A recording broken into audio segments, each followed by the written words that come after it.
Hello বন্ধুরা, কেমন আছো সবাই? আশা করি সবাই খুব ভালো আছো, সুস্থ আছো। তো বন্ধুরা, আজকে আমি আবারও নতুন ছোট ছোট মজাদার গল্প নিয়ে চলে এসেছি। এই গল্পটার নাম হচ্ছে কোটিপতি।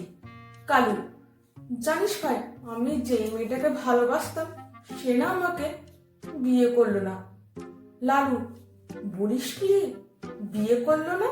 তা কেন? তুই বলিসনি যে তোর কাকা কোটিপতি? কালু, হ্যাঁ তো বলেছিলাম, তাই তো সে এখন আমার কাকি। লালু, ভাগ্যিস তুই বলিসনি যে তোর বাবা কোটিপতি।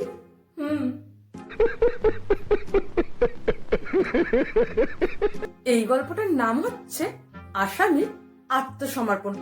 তো 15 বছর ধরে অনেক চেষ্টা করে জেল থেকে এক দাগী আসামি পালালো। তো ঘরে ফিরে এসে দেখে যে তার বউ ঝাঁটা নিয়ে দাঁড়িয়ে আছে। তো তখন সেই আসামি বউকে এইভাবে দাঁড়িয়ে থাকতে দেখে জিজ্ঞাসা করলো, তুমি ঝাঁটা নিয়ে দাঁড়িয়ে আছো কেন? তখন সেই আসামির বউ বলল, টিভিতে সেই সকালে নিউজে দেখলাম যে প্রায় 10 ঘন্টা আগে তুমি পালিয়েছো। তা এতক্ষণ ধরে তুমি কি করছিলে, কোথায় ছিলে?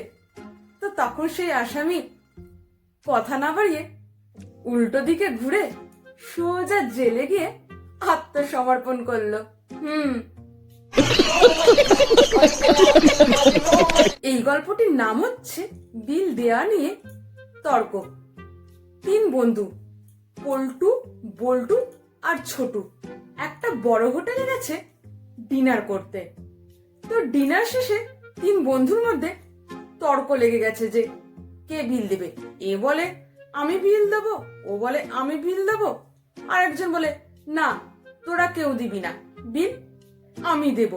তো হোটেল মালিক 3 বন্ধুর এইরকম কাণ্ড দেখে মনে মনে হাসলো আর বলতে লাগলো, আজকালকার দিনে এইরকম বন্ধুত্ব দেখাই যায় না, খুবই বিরল। তো 3 বন্ধু মিলে ঠিক করলো যে দৌড় প্রতিযোগিতা হবে। এই দৌড় প্রতিযোগিতায় যে জিতবে সে এই বিলটা দেবে। তো হোটেল মালিক বাঁশি বাজালো, 3 বন্ধু মিলে দৌড়াতে শুরু করলো আর হোটেল মালিক তাদেরকে উৎসাহ দিতে লাগলো। যেই তারা দৌড় দিল আর কিন্তু ফিরে আসেনি। ম্যানেজার আজও চেয়ে থাকে সেই গেটের দিকে, কখন সেই 3 জন বন্ধু বিল দিতে আসে।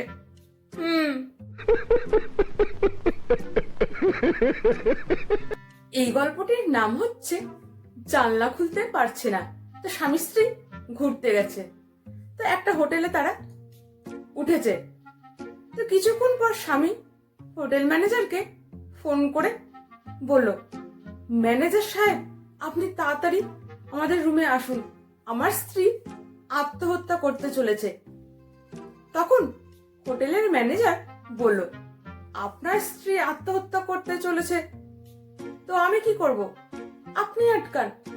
তো তখন সেই লোকটি হোটেল ম্যানেজারকে বলল, আরে আমার স্ত্রী তো জানলা খুলতে পারছে না।